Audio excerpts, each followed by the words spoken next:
Gathering the clues. We were notified immediately and asked to help.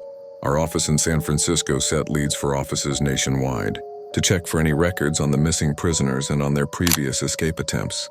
All three had made them. We also interviewed relatives of the men and compiled all their identification records and asked boat operators in the bay to be on the lookout for debris. Within 2 days, a packet of letters sealed in rubber and related to the men was recovered.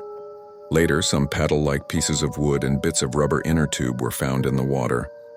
A homemade life vest was also discovered washed up on Cronkite Beach, but extensive searches did not turn up any other items in the area. Piecing together the plan, as the days went by, the FBI, the Coast Guard, Bureau of Prison Authorities, and others began to find more evidence and piece together the ingenious escape plan. We were aided by inmate Alan West, who didn't make it out of his cell in time and began providing us with information. Here's what we learned. The group had begun laying plans the previous December when one of them came across some old saw blades. Using crude tools, including a homemade drill made from the motor of a broken vacuum cleaner, the plotters each loosened the air vents at the back of their cells by painstakingly drilling closely spaced holes around the cover so the entire section of the wall could be removed. Once through, they hid the holes with whatever they could, a suitcase, a piece of cardboard, etc. Behind the cells was a common, unguarded utility corridor. They made their way down this corridor and climbed to the roof of their cell block inside the building, where they set up a secret workshop.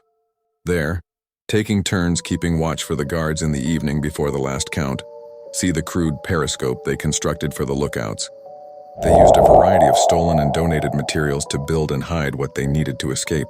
More than 50 raincoats that they stole or gathered were turned into makeshift life preservers in a 6-deck 14-foot rubber raft. The seams carefully stitched together and vulcanized by the hot steam pipes in the prison. The idea came from magazines that were found in the prisoners' cells. They also built wooden paddles and converted a musical instrument into a tool to inflate the raft. At the same time, they were looking for a way out of the building. The ceiling was a good 30 feet high, but using a network of pipes, they climbed up and eventually pried open the ventilator at the top of the shaft. They kept it in place temporarily by fashioning a fake bolt out of soap.